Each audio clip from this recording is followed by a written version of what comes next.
नमो तस्सा भगवतो अरहतो सम्मा संबुद्धस्सा। बुद्ध और उनका धम्म बाबा साहेब डॉक्टर अम्बेडकर द्वारा रचित कालजयी पुस्तकों के इस रचना संसार में आपका स्वागत है। आप जानते हैं कि इस समय हम लोग बाबा साहेब डॉक्टर अम्बेडकर द्वारा मूल रूप से अंग्रेजी में रचित ग्रंथ द बुद्धा एंड हिज धम्मा, इसका ये हिंदी अनुवाद आप तक पहुंचा रहे हैं। और ये जो हिंदी अनुवाद है, ये हिंदी अनुवाद भदंत डॉक्टर आनंद कौशल्यायन जी का है। तो आइए इस कड़ी में आगे बढ़ते हैं, आपको याद दिला देते हैं कि इस समय बुद्ध और उनका धम्म का ये जो अध्ययन है, इसका ये तृतीय कांड का चौथा भाग है। और इस चौथे भाग का शीर्षक बाबा साहेब ने लिखा है, अधर्म क्या है। जो लोग धम्म शब्द सुनते हैं उन लोगों के लिए अधम्म क्या है। तो आइए इसी शीर्षक के साथ आगे बढ़ते हैं। बाबा साहेब लिखते हैं, परा प्राकृतिक में विश्वास अधर्म है। जो लोग परा प्राकृतिक मतलब प्रकृति से बाहर की चीजों पर जो विश्वास करते हैं, इसमें विश्वास करना ये अधर्म है, ये अधम्म है। बाबा साहेब इसका विश्लेषण करते हुए लिख रहे हैं। वे लिखते हैं कि जब भी कोई घटना घटती है तो आदमी हमेशा यह जानना चाहता है कि यह घटना कैसे घटी, इसका क्या कारण है। यह सवाल बहुत सारे लोग पूछते भी हैं, नहीं भी पूछते। इसके पराप्राकृतिक जवाब वे दे देते हैं। लेकिन वे लोग जो वास्तव में घटनाओं का बड़ा सूक्ष्म निरीक्षण करते हैं, वे लोग जरूर इस पर सोचते हैं और वो ये प्रश्न करते हैं अपने आप से कि यह घटना कैसे घटित हुई। तो देखिए, कभी कभी कारण और उससे फलित होने वाला कार्य एक दूसरे के इतने समीप होते हैं कि कार्य के कारण का पता लगाना कठिन नहीं होता। जो घटना घटी, वो जो परिणाम हमारे सामने आया, उसका कारण और ये परिणाम दोनों एक दूसरे के इतने समीप होते, इतने पास होते, इतने नजदीक होते हैं कि हम तुरंत कह देते कि इसके कारण ऐसा हुआ। यह बड़ा आसान होता है। लेकिन कभी कभी कारण से कार्य इतना दूर होता है, मतलब जो परिणाम होता है वो उसके कारण से इतना दूर होता है कि कार्य के कारण का पता लगाना बड़ा कठिन हो जाता है। ये स्थितियां भी बनती हैं, हम रोजमर्रा के जीवन में इन चीजों को देखते हैं। ऐसा होता है कि जो परिणाम हमारे सामने आया, उसका कारण बहुत पीछे होता है, नजदीक पास नहीं होता, तो पता नहीं चलता। तो सरासरी दृष्टि से देखने से उस कार्य का कोई कारण प्रतीत ही नहीं होता। कई बार ऐसा होता है कि लोगों के सामने परिणाम आ जाता है और लोग सोचते हैं कि ऐसा क्यों हुआ, ऐसा तो हमने कुछ चाहा नहीं, किया नहीं, फिर ऐसा क्यों हुआ? क्योंकि कारण बहुत दूर होता है उससे। तब प्रश्न पैदा होता है कि अमुक घटना कैसे घटी। देखिए, बाबा साहेब एक एक छोटे छोटे वाक्य के साथ बुद्ध और उनका धम्म में इस बात को बड़े ही अनूठे ढंग से समझा रहे हैं। तब प्रश्न पैदा होता है कि अमुक घटना कैसे घटी। तो बड़ा सरल सीधा साधा उत्तर है कि घटना किसी पराप्राकृतिक कारण से घटी, जिसे बहुधा करिश्मा या प्रतिहार्य कहा जाता है। यह है पारंपरिक उत्तर। बाबा साहेब उपरोधिक तौर पर इस पुस्तक में लिखते हैं कि जब परिणाम का कारण पता नहीं चलता तो लोग सामान्य रूप से उसका उत्तर बता देते हैं। और वो उत्तर क्या है कि ये कोई करिश्मा है, ये कोई प्रतिहार्य है, ये कोई पराप्राकृतिक कारण है जिसके कारण ये घटना घटित हुई। बुद्ध के कुछ पूर्वजों ने इस प्रश्न के विविध उत्तर दिए हैं। बाबा साहेब ने वो भी जो उनके पूर्व में जो मत इस विषय में चले आ रहे थे, यानी कि कार्य कारण भाव पर, ये जो सिद्धांत है कार्य और कारण का, कि कार्य जो हुआ है तो उसके पीछे निश्चित रूप से कारण है, और इसे विज्ञान मानता है। आधुनिक विज्ञान भी इसी के आधार पर खड़ा है। तो बाबा साहेब ने यही बात उस वक्त कही है। और देखिए बाबा साहेब जब इसको लिख रहे हैं तो ये तथागत के समय जो लोग और जो मत उस वक्त थे और जो लोग ये बात मानते थे उनकी बात भी इसमें लिखी है। देखिए, बुद्ध के कुछ पूर्वजों ने इस प्रश्न के विविध उत्तर दिए हैं। पकुद कच्चान ये मानता ही नहीं था कि हर कार्य का कारण होता है। उसका मत था कि घटनाएं बिना किसी कारण के ही घटती हैं। एक बड़ा उस वक्त का विद्वान व्यक्ति माना जाता था पकुद कच्चान। ये पकुद कच्चान का मानना था कि किसी भी घटना के पीछे कोई कारण होता ही नहीं है, घटनाएं सिर्फ घट जाती है, वो बिना किसी कारण के। एक मक्खली गोशाल थे। मक्खली गोशाल ये मानते थे कि हर घटना का कारण होना चाहिए, लेकिन वह प्रचार करता था कि कारण आदमी की शक्ति से बाहर किसी प्रकृति, किसी अनिवार्य आवश्यकता, किसी अनुत्पन्न नियम अथवा किसी भाग्य में खोजना चाहिए।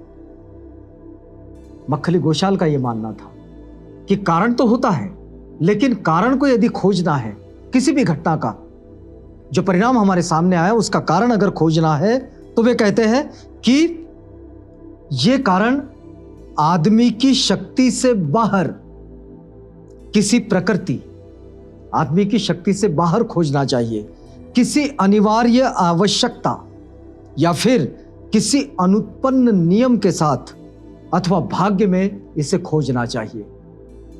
यह कारण वो इस तरह का बताते थे। अब तथागत बुद्ध ने इस प्रकार के सिद्धांतों का खंडन किया। तथागत बुद्ध ने इस प्रकार के सिद्धांतों का खंडन किया। उनका कहना था कि इतना ही नहीं कि हर घटना का कोई ना कोई कारण होता है, बल्कि वह कारण या तो कोई ना कोई मानवीय कारण होता है या प्राकृतिक कारण होता है। तथागत बिल्कुल स्पष्ट है।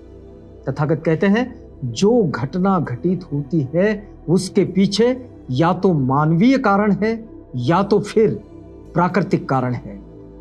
इन दो ही कारणों से यह घटना हमारे सामने घटित होती है। काल, प्रकृति, आवश्यकता आदि को किसी घटना का कारण मानने के खिलाफ उनका यही विरोध था।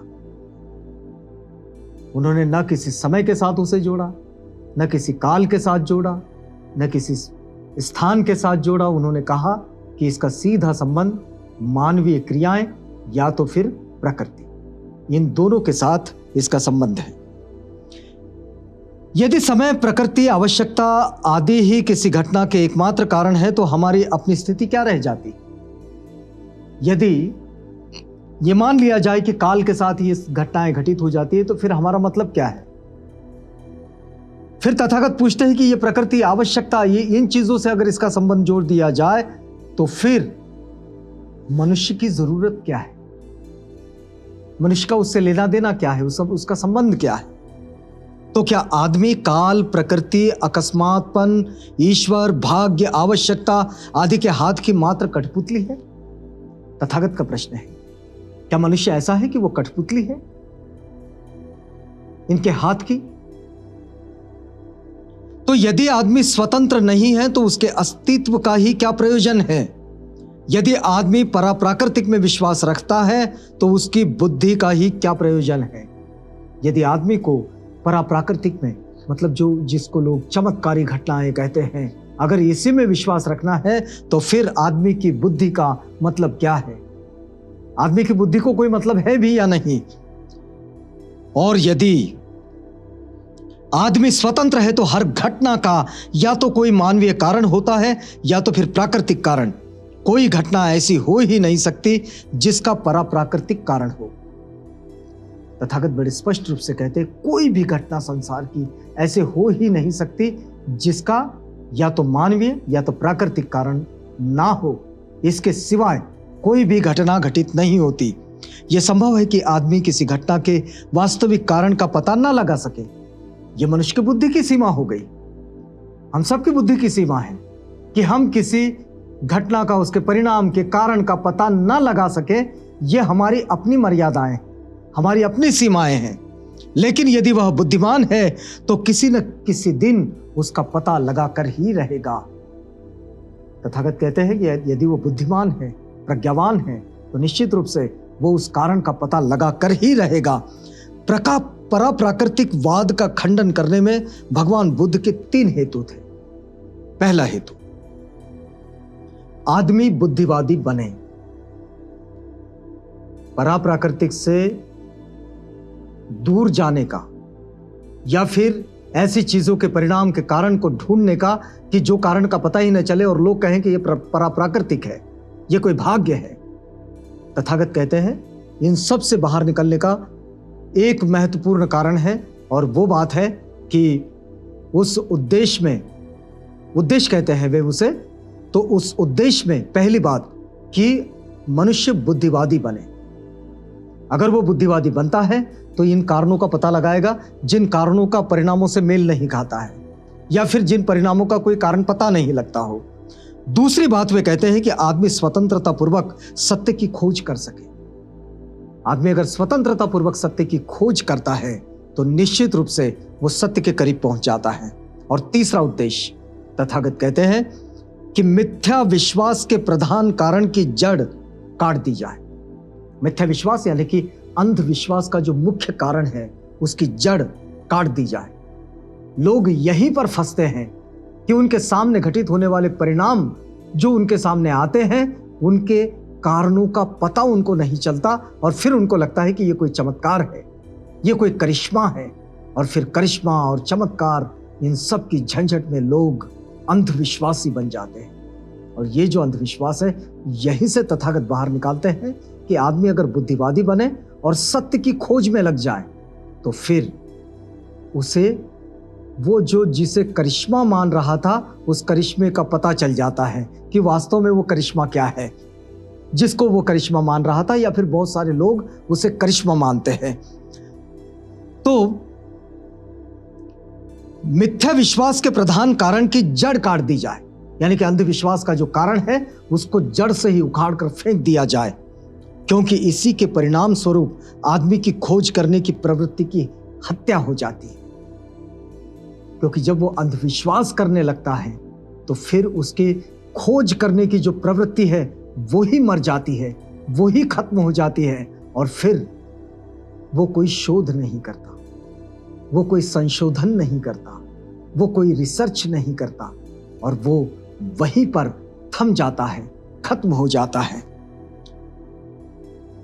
बुद्ध धम्म में जो हेतुवाद है, यानी कि उद्देश्यवाद, जिसको उद्देश्य पूर्वक जीना कहते हैं, तथागत कहते हैं कि हमारा जीवन उद्देश्य पूर्वक है। तो ये जो हेतुवाद है, ये हेतुवाद का बुद्ध धम्म में यही महत्व है, यही बुद्ध धम्म का हेतुवाद है। और ये हेतुवाद बुद्ध धम्म का मुख्य सिद्धांत है। ये बुद्धिवाद की शिक्षा देता है, बुद्धिवाद की शिक्षा यही देता है। और बुद्ध धर्म यदि बुद्धिवादी भी नहीं है तो फिर कुछ नहीं है। अगर बुद्ध धम्म यदि बुद्धिवादी नहीं है, या फिर बौद्धों की जीवन शैली यदि बुद्धिवादी नहीं है, तो फिर बुद्ध धम्म कुछ भी नहीं है। यही कारण है कि परा प्रकृति में विश्वास करना इसे अधर्म माना गया है बौद्धों की जीवन शैली में। अगर बौद्ध को अपने जीवन शैली में आगे बढ़ रहे हैं तो वो ये मान लेते हैं कि परा प्राकृतिक में विश्वास करने की जरूरत नहीं है। प्रत्येक चीज, जितना कुछ दिखता है, हर चीज परीक्षण के लिए पात्र है। उसका परीक्षण करना चाहिए, उसका अनुसंधान करना चाहिए, उसका संशोधन करना चाहिए, और ये संशोधन होता है और हम उस नतीजे पर पहुंचते हैं जिस नतीजे को लोग कुछ करिश्मा मानते हैं। तो यहां रुकेंगे इस वादे के साथ कि कल आपसे पुनः भेंट होगी जब हम बुद्ध और उनका धम्म की इसी कड़ी में आगे बढ़ेंगे। तो तब तक के लिए हमें इजाजत दीजिएगा।